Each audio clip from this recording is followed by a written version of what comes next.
जय श्री राम। आप सभी का जीवन मंगलमय हो। धर्म आज के स्थिति में एक समस्या बनती जा रही है। धर्म के कारण लोगों का मानना है कि जात पात ही है, धर्म ना हो तो जात पात ना हो, आरक्षण ना हो, जिससे लोग आपस में बंटे नहीं, कोई बांटे नहीं। धर्म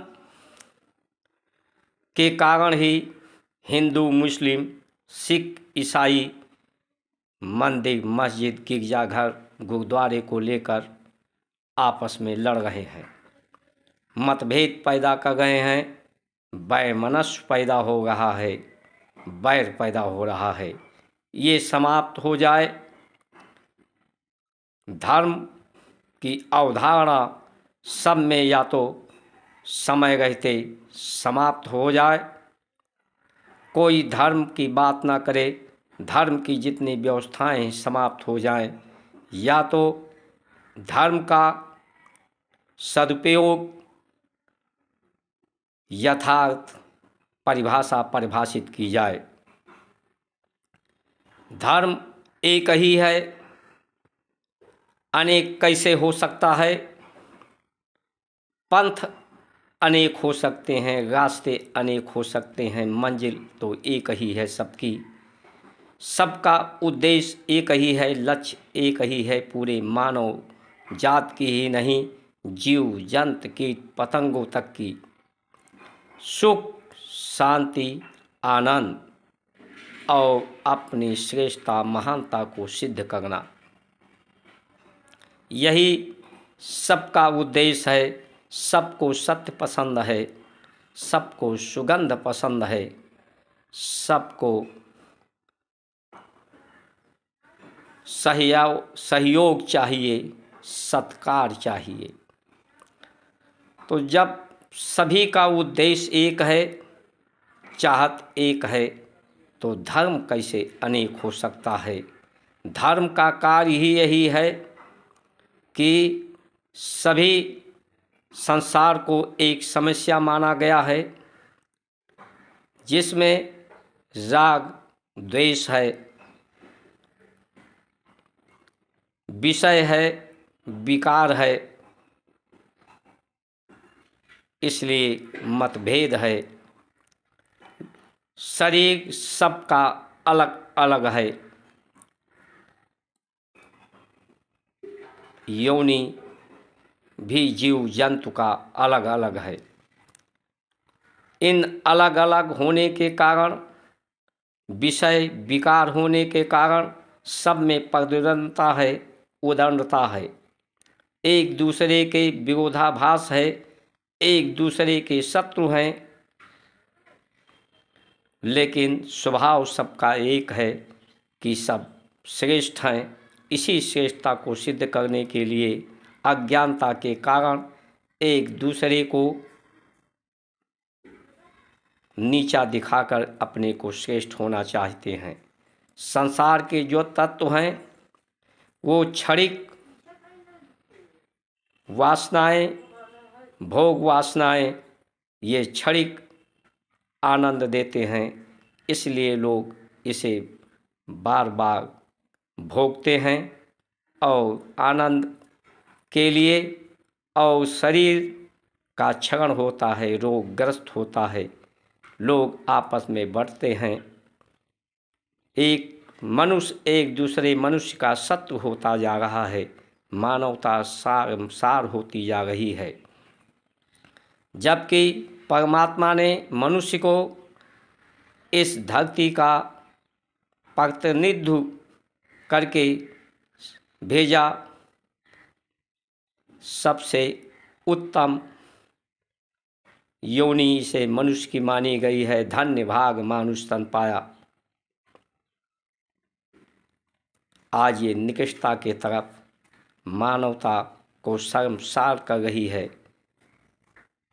ये भ्रम की अवस्था, भारत की संस्कार संस्कृति पतन की अवस्था।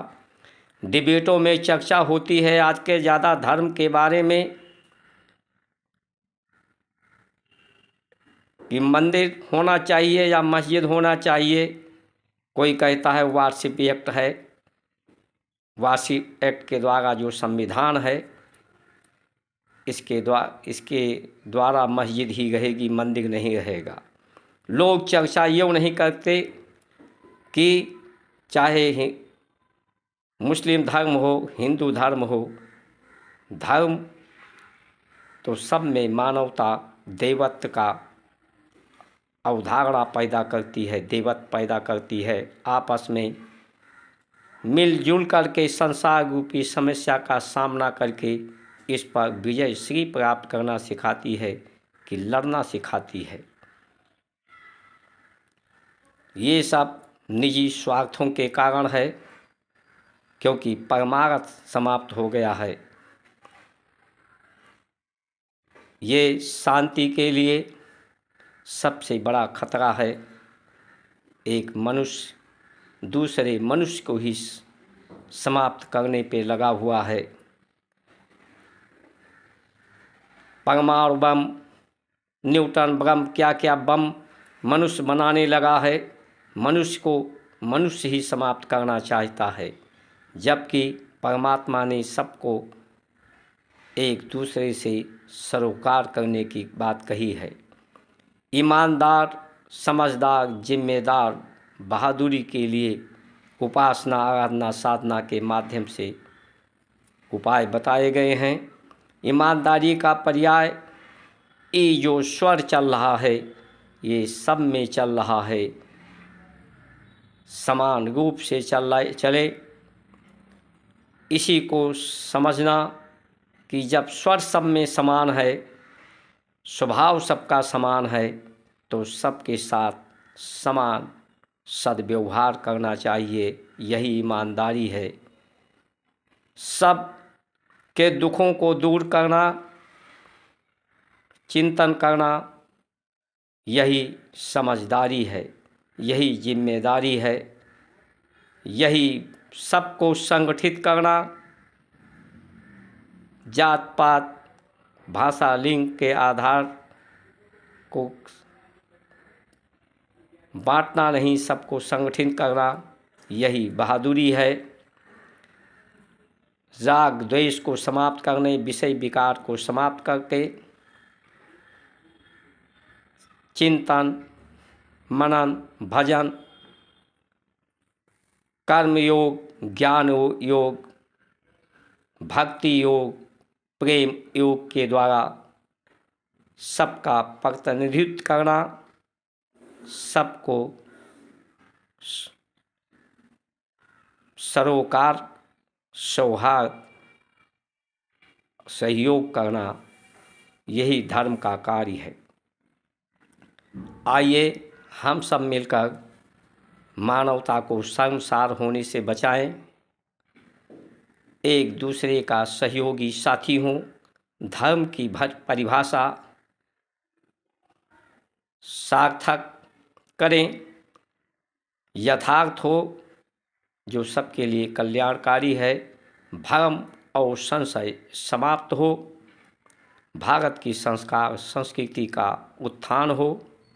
इसके लिए आप सभी महान भाव इस वीडियो को पूरा देखें, अधिक से अधिक लोगों को पहुंचाकर परम पुरुषार्थ, परम पुण्य का कार्य करें, जिससे परमात्मा का अनुदान वरदान आप पर बना रहे। जय श्री राम।